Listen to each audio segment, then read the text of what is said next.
The old textile mill stood on the edge of Oakhaven town. It was a dark shape against the often gray sky.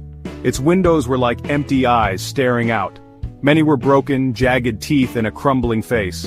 No one went near it, not anymore. The townsfolk said it held bad memories. They said it held something much worse too. A feeling of dread always hung in the air around it. Even the birds seemed to skip its rusting rooftops. Its bricks were stained dark with age and soot. Weeds grew wild and thick around its base, like a green monster trying to pull it down. The main chimney, tall and proud once, now leaned a little. It looked like it might fall any windy night. The big iron gates were rusted shut. A heavy chain, thick as a man's arm, kept them closed. Or that's what people thought. They hoped it kept something, not just people out. Children in Oakhaven were always warned. Stay away from the old mill, their mothers would say. Their fathers would just shake their heads, a grim look on their faces. The mill was a place of silence, but it was a heavy silence.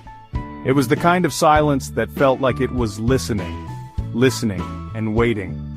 For what, no one dared to guess. It had stood there for so many years, a silent, decaying giant. The factory had once been the heart of the town, full of life, full of noise, full of people working. Now it was just a shell, a reminder of things lost. Its shadow stretched long over the nearby fields, especially in the evenings. It was a cold shadow, a shadow that made you shiver. It was more than just a building. It was a presence. An unwelcome, ominous presence that Oakhaven tried its best to ignore but never quite could. Mia was 12 years old, with eyes full of questions. She had lived in Oakhaven all her life. She knew all its streets, all its shops, all its little secrets. Or so she thought. The old mill was different. It wasn't a little secret. It was a big, dark mystery. And Mia, unlike most others, felt a strange pull towards it. Not a happy pull, but a strong one. A curiosity that gnawed at her day after day. She would often find herself on the lane that led towards the mill. She'd stop just before the bend where the trees grew thick. From there she could see its dark outline. Her friends would never come this far with her. "It's creepy, Mia," they'd say, their voices small. "Let's go back. Something bad is there." But Mia couldn't just turn away. The mill seemed to whisper to her, even from a distance. A silent, beckoning call. Her mummy had told her stories, scary ones, not about the mill specifically, but about places best left alone. Mia listened, but a part of her didn't believe, or maybe a part of her to believe wanted to see for herself. She was not a disobedient child, not usually. But the mill felt like a challenge, a puzzle waiting to be solved. What was really inside those crumbling walls? Why was everyone so very scared? This curiosity grew stronger each day. It was like an itch she couldn't scratch. She read books about explorers and detectives. They were brave. They faced danger. Mia wondered if she could be brave too. The thought of the mill started to fill her dreams.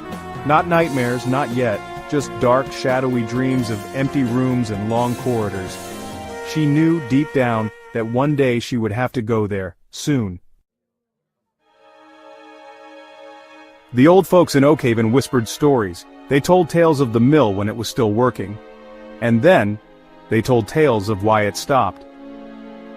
One story was told more often than others. It was the story of the Whispering Girl. Years ago, a young girl, no older than Mia, had worked in the mill.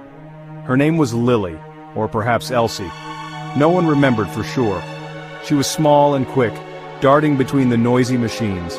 One day she simply vanished. Poof, gone. They searched everywhere in the huge factory. They looked in every dark corner behind every stack of bales. But she was not found. Some said she ran away. But how could a little girl run away from such a place and never be seen again? Others whispered darker things. They said the mill itself took her. The machines, hungry and loud, had claimed her. It was a terrible thought. Soon after she disappeared, strange things started happening. Workers heard faint whispers when no one was near. They felt cold spots in warm rooms. Tools would go missing only to turn up in odd places. The whispers sounded like a little girl, they said. Sometimes crying, sometimes humming a sad tune. They started calling her the Whispering Girl. The name stuck. like the damp chill in the mill's empty halls. The owners tried to ignore it, but the workers grew too scared. One by one, they left. The mill became less productive. Eventually it closed down. The gates were locked, but the whispers, they said, never stopped. They said if you stood near the mill on a quiet night, you could still hear her. The whispering girl, forever lost, forever calling out from within the dark, decaying walls. Mia had heard these stories many times. They scared her, but they also fueled her burning curiosity. The summer holidays had started. The days were long and hot. Mia's friends were busy with their own plans. This left Mia with too much time to think, and mostly, she thought about the old mill. The stories of the whispering girl played over and over in her mind. Was it just a story, or was there really a sad little spirit trapped inside?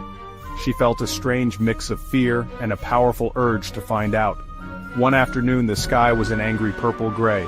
A storm was brewing. It felt like the perfect day for something forbidden. Mia made up her mind. She wouldn't tell anyone. This was something she had to do alone. It wasn't a dare from someone else. It was a dare she gave herself, a test of her own courage. "I'm not a baby," she muttered to herself, trying to sound brave. "I'm just going to look, that's all." She packed a small bag, a torch, though it was still afternoon, a bottle of water, and a chocolate bar for courage. Her heart was thumping like a drum. Thump, thump, thump. It was so loud she thought someone might hear it. She slipped out of her house when her mummy was busy in the kitchen. The air outside was heavy, thick with the coming rain.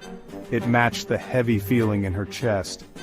As she walked towards the mill, every shadow seemed to jump. Every rustle of leaves sounded like a whisper. She told herself it was just the wind, just her imagination. But the closer she got, the harder it was to believe that.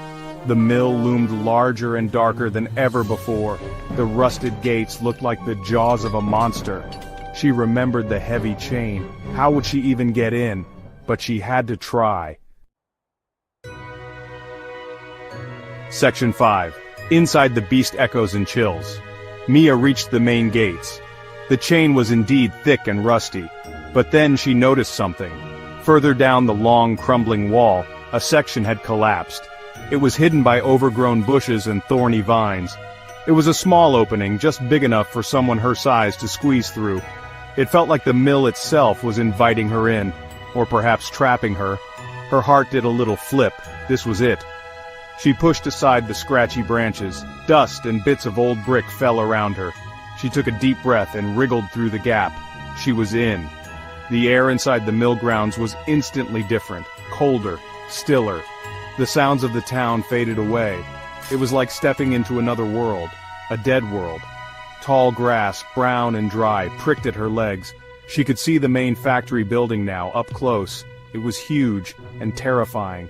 She found a side door. It was made of heavy wood, rotten in places. One good push and it groaned open with a sound like a dying man. A blast of cold, musty air hit her face. It smelled of damp earth, rust, and something else, something faintly sweet and sickly. She switched on her torch. Its beam cut through the darkness, illuminating a vast, cavernous space. Broken machinery lay scattered like fallen giants. Cobwebs, thick as curtains, hung everywhere. Every step she took echoed loudly. Tap, tap, tap. Her own footsteps sounded alien, intrusive. The silence that followed each step was even worse. It pressed in on her, heavy and watchful. She called out, her voice a small, trembling thing. "Hello? Is anyone here?" Only the echoes answered, mocking her. "Here! Here! Here!" She shivered, not just from the cold. This place felt wrong. Deeply, terribly wrong. She should leave. But her feet seemed to have a mind of their own, carrying her deeper inside. Section 6. A faint sound grows, the first true whisper. Mia moved slowly, her torch beam dancing nervously. She explored a large room filled with looms. They were silent now, covered in thick dust, but she could almost imagine them working. The clatter, the rhythm, the people. Now only ghosts of that time remained.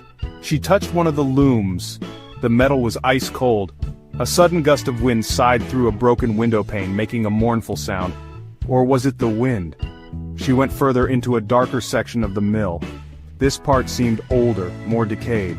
The floorboards creaked ominously under her small weight. She held her breath, listening, and then she heard it.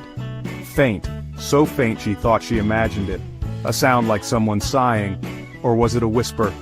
She stopped, her blood turning to ice water. "Hello?" she whispered back, her voice barely audible. Only silence answered, or so she thought.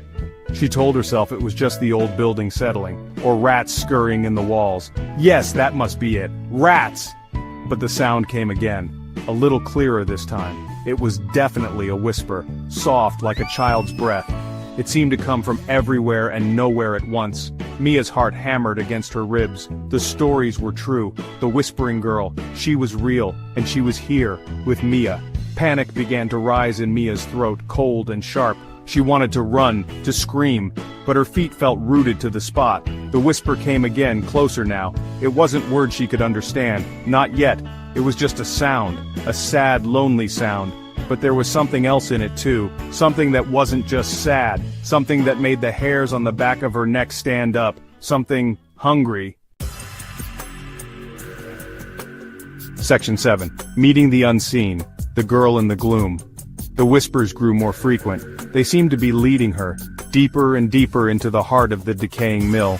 Mia tried to turn back. She really did, but her legs wouldn't obey. It was as if invisible strings were pulling her forward. The torch in her hand trembled, casting wild, dancing shadows on the walls. The shadows looked like grasping hands, like distorted faces. The air grew colder still, so cold she could see her own breath. Then, in the deepest, darkest part of the mill, she saw her.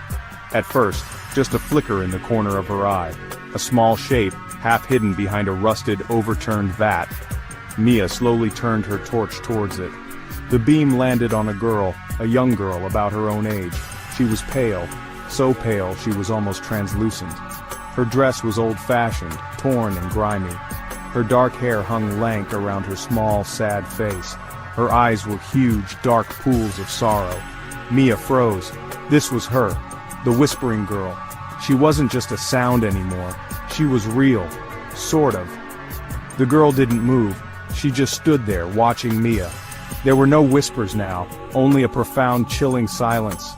Mia wanted to speak, to ask her name, to ask if she was okay, but the words wouldn't come. Fear had stolen her voice. The girl tilted her head slightly, a curious, almost pitying look in her dark eyes. Then, the girl smiled. It was not a friendly smile. It was a slow, chilling smile that didn't reach her eyes. Her eyes remained cold, empty, and as she smiled, the temperature in the room plummeted. Mia felt a terror she had never known. This was not a sad, lost spirit. This was something else, something dangerous. The girl raised a hand, beckoning Mia closer. Her fingers were long and pale, like a spider's legs. "Come," a tiny voice whispered right beside Mia's ear, though the girl hadn't moved her lips. Section 8. Trapped by shadows, the mill's unyielding grip. Mia finally found her legs. She stumbled backwards, a strangled cry escaping her lips. "No, stay away," she gasped. She turned to run. But the way she had come was no longer clear. The corridor seemed different, darker, longer. Doors she hadn't noticed before now stood closed and menacing. The mill was changing around her. It was alive, and it didn't want her to leave. The whispering girl was gone from sight, but Mia could feel her presence, everywhere. She ran blindly, her torch beam bouncing erratically. Down one passage, then another. Every turn looked the same. Cobwebs brushed against her face like skeletal fingers. The air was thick with dust and the chilling whispers. They were all around her now. "Stay with us," they hissed. "Play with us!" Mia sobbed, her breath coming in ragged gasps. She was lost, hopelessly lost in the dark, endless maze of the haunted mill. She reached a heavy door. Maybe this was the way out. She pushed with all her might. It didn't budge. She pushed again, desperation giving her strength. It was locked, or stuck, or held shut by some unseen force. She banged on it, screaming for help, but her voice was swallowed by the vast, echoing emptiness. Only the soft, chilling laughter of the whispering girl answered her cries. It seemed to come from right behind her. Exhausted and terrified, Mia sank to the floor. Tears streamed down her face, mixing with the dirt and grime. The torch flickered and died. plunging her into absolute darkness. The whispers were closer now, almost caressing her. Cold, insubstantial hands seemed to touch her hair, her face. She could feel the icy breath of the whispering girl on her neck. "You can't leave," the whisper cooed. "No one ever leaves. Now you're one of us, Mia." Section 9. A New Voice in the Dark, Mia's Eternal Echo. Days turned into nights, or perhaps it was only hours. Time had no meaning in the endless dark of the mill. Mia was gone, vanished, just like the girl from the stories. Her mummy and daddy searched. The whole town of Oakhaven searched. They searched the woods, the riverbanks, everywhere. Some brave policemen, despite their own fears, even ventured into the old mill, calling her name. They found her small bag near the collapsed wall. They found her dead torch deep inside. But Mia was not there. The old mill stood as it always had, dark and silent on the edge of town. But now, there was a new layer to its chilling legend. The townsfolk spoke in hushed tones about Mia. Poor Mia, so curious, so brave, so foolish. They said the whispering girl had finally found a friend, or perhaps a replacement. The warnings to children became even more urgent. "Stay away from the mill," they'd say, their eyes wide with genuine fear. Sometimes, on quiet nights, if you were brave enough or foolish enough to walk the lane near the mill, you might hear it. Not just one whisper anymore. Now, there were two faint childish voices sighing in the darkness, one old and sad, and one newer, still tinged with a fading terror, slowly turning into an echo of sorrow. They whispered of games in the dark, of secrets kept within the crumbling walls, of an eternity spent in the cold embrace of the mill. Mia had wanted to uncover the truth behind the legend of the whispering girl. She had found it, and in doing so, she had become part of it. Her curiosity had led her into the darkness, and the darkness had claimed her. The old textile mill kept its secrets well, and now, it held a new one. A new whisper, a new lost child, forever bound to the decaying machinery and the endless haunting shadows.